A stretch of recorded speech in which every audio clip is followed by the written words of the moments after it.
another one of my videos on yoga that can be done anywhere, anytime.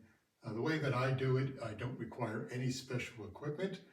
I don't require mats or blocks or any of that. If you have them and it makes it easier, hey, go ahead and use them. But today I'm going to do some yoga for piriformis, which is a muscle that runs from your tailbone out to your hip. It's a stabilizing muscle. When it gets inflamed, it can often cause sciatica in people. And I am one of those people that has it. And I do these routines daily just to try and get some relief for the sciatica. So we start with a couple of deep breaths. As I do this, you always try and take the breath on the inhale on the up, and as you exhale, make it twice as long as your inhale.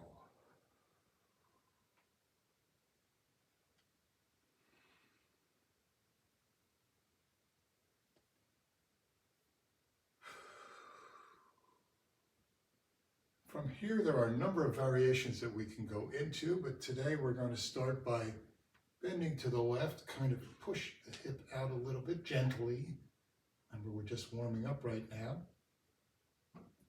because that's where our piriformis is. It's one on the hip. And then stretch it out. Just hold it for a count of 5 or so. And do this a couple of times.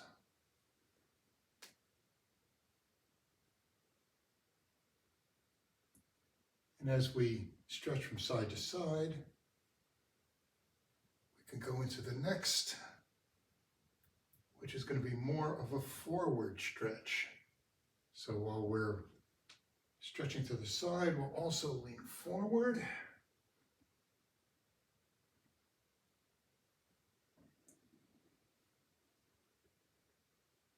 Again, we're trying to work on the hips. This is also going to start to stretch out our shoulders and our back.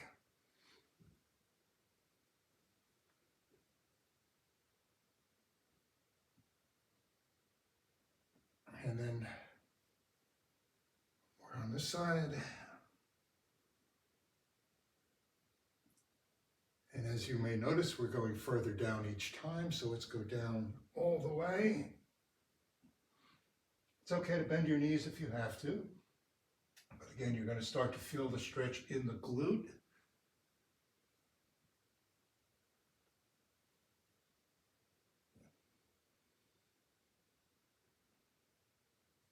They call it a yoga flow because you flow from one move into the next. And as you'll see through this series, after you do this for a while, there are a number of variations that you can use. I typically will go into a back bend then.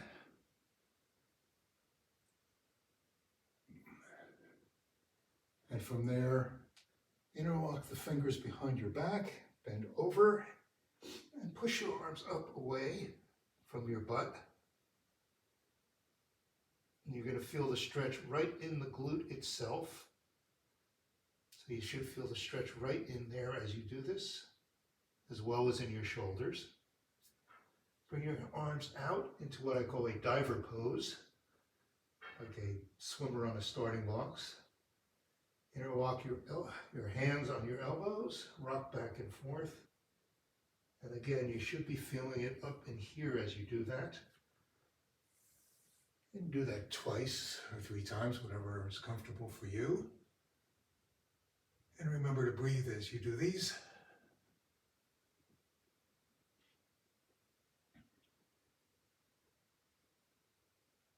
And again, you'll feel the stretch in the back of the legs, the hamstring and the glute. And then your shoulders. If you have trouble touching your toes, you'll find that the problem is not always in the back of the legs. It can be in the shoulder and the upper back that's preventing you from doing that. Okay, if you do have piriformis, another good stretch is to cross your legs. Typically you'll have piriformis, you'll have sciatica on one side. So put the leg that you have the sciatica on in the back and just let your legs cross over and fall forward, stretching the leg in the back. When you do the stretches, it's always good to hold them for about 20 seconds. 20 minutes, yeah, 20 seconds. That's where you'll get the most effect out of them, the best effect. And then a couple of other things to just, again, focus on our hips. We're going to do a modified warrior pose, and that is with your hands on your knees facing forward. So your back leg and your front leg should be in a line. You can rest your hands on your forward knee for balance if you've not done it before. The warrior pose simply raises your arms up and looks forward. But again, this is going to be a stretch in the glute on your forward leg. You can go into variations on this as well by extending your arm up for the stretch. And in yoga, what we do on one side, we do on the other. So if we stretch the right side, then we're going to go back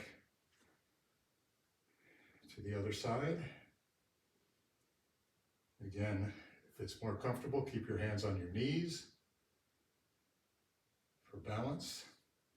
You can go into that warrior pose. And again, you can hold it for a count of 10, a count of 20, whatever's comfortable for you. And then go into the stretch again. From this, you can straighten out your front leg and go to the side. This is called a triangle pose. It's different than the warrior in that this now stretches a different set of muscles. Again, other side. Again with the stretch.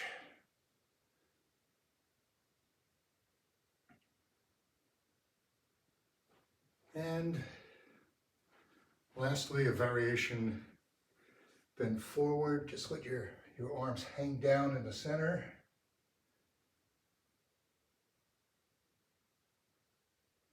Again, we're going to feel the stretch in the glute in the back. Our arms out in front, raise them up, stretching out the lower back muscles.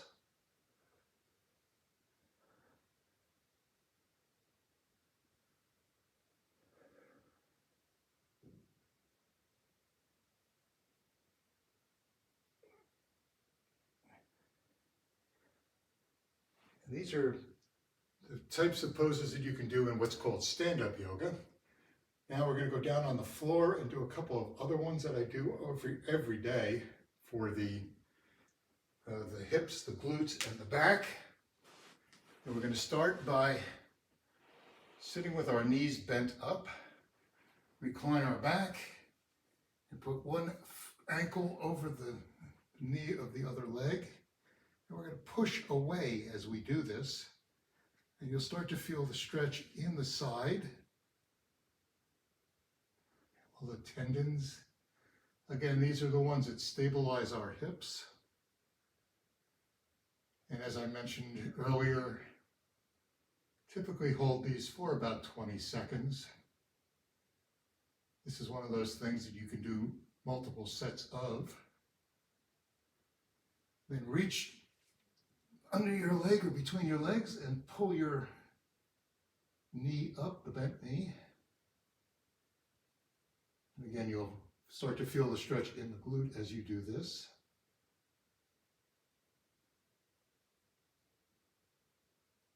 And we want to hold it. You can get a different effect by rocking back and forth or side to side. It's more of a dynamic stretch than a static stretch, and it is moving the muscles as you stretch them. And then we're going to grab that knee that is across and we're going to pull it gently. Don't want to dislocate anything, but we're going to pull it gently to the side. And again, you'll feel the stretch on the side here. You can drop your leg down and hook your toe behind your knee and rotate over. Again, going for that stretch. on the outside of the glute. This is your IT band and your piriformis are engaged at this stretch. Rotate over as far as you can. Don't worry if you can't go all the way over, but as far as you can. And then we're going to pick our foot up and we're going to do what's called a half happy baby, where we grab our toes. Once again, you're going to feel this stretch in the glute, in the piriformis area. You can pull the foot back to get more of a stretch. Then we're going to do something called nerve flossing, where you hold your leg up behind your knee, point your toes as you lower your leg, extend them out as you go forward. What this does is it's going to move the sciatic nerve in its channel and try and free up any of the things that are impinging it. So you're going to basically floss like you floss your teeth. This is called nerve flossing. Again, point the toes down as you lower your leg, push your heel up as you raise it. I will typically do about 10 of these each side.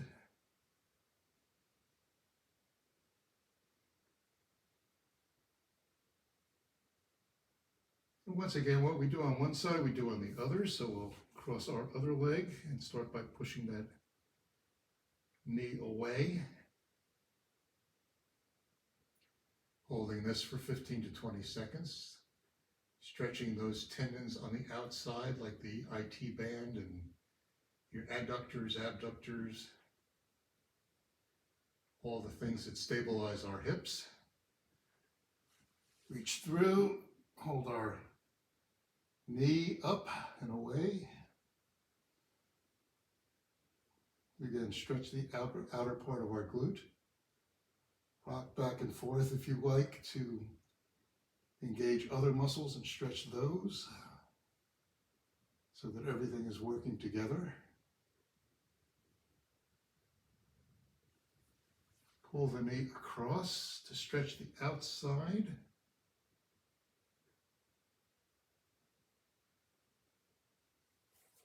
Drop the leg, hook the toes behind your knee and rotate over. Try and keep your shoulders on the ground so that you're not rolling over like you would in bed. Just stretching with your shoulders on the ground is sufficient. Go into half happy baby. And you'll feel the stretch on the back in your quads, on the back of your quads.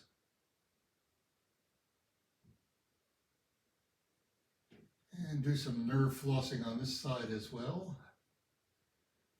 Pushing your heel out as you go up, pushing your toes down as you come down.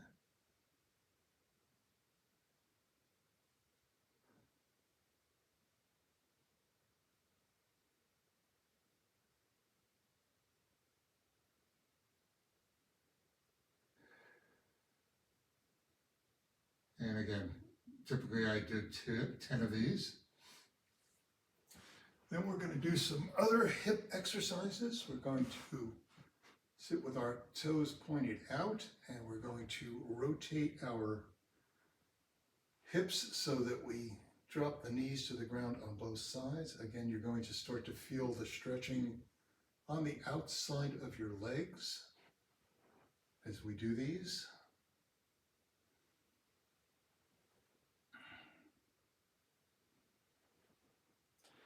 Then you can lean over the first one on the right side. Just hold that stretch. And then a couple more.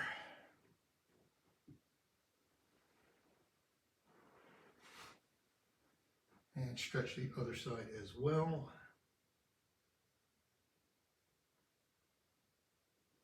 A variation on this that you may see people do is called windshield wipers, where you put your feet together and go side to side together. It's all, again, exercising different muscles, stretching different muscles, using them, loosening them up. And then I like to grab my knees and hold them to the chest.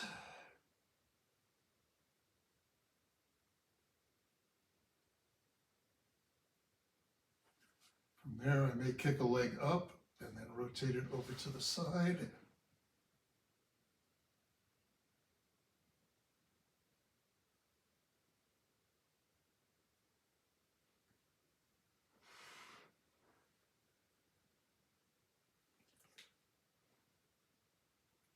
It helps if you have a rubber strap or rubber band to do this.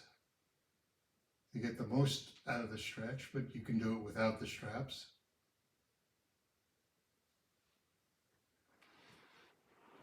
And then again, we're working on the hip muscles. So you can raise your feet together and start to spread them apart. Stretch out the groin area as you do this.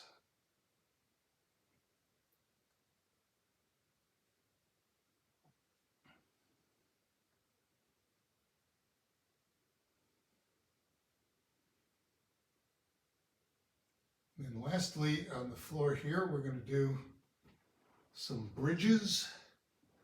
And these are going to work the muscles in the front. So you want to keep your feet shoulder width apart as we raise and lower our butt. And I just got cramps, so I'm going to stop that right there. Going to sit back. I'm going to cross one leg over the other, feet flat on the ground. Grab the knee with the opposite end and just pull your knee away as you twist to the side. Again, this is all for stretching the hips. And as you do it, you're going to feel the stretch on the outside of the hip.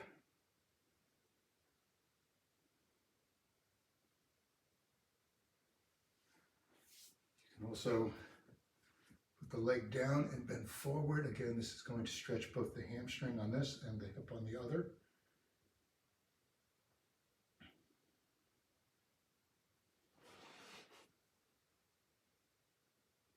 So everything works together.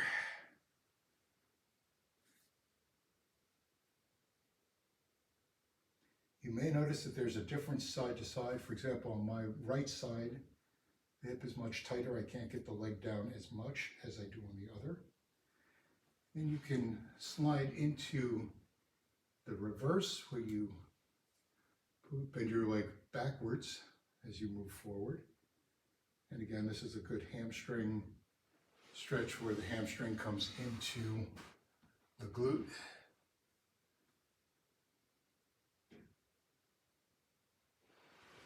Do it on both sides again.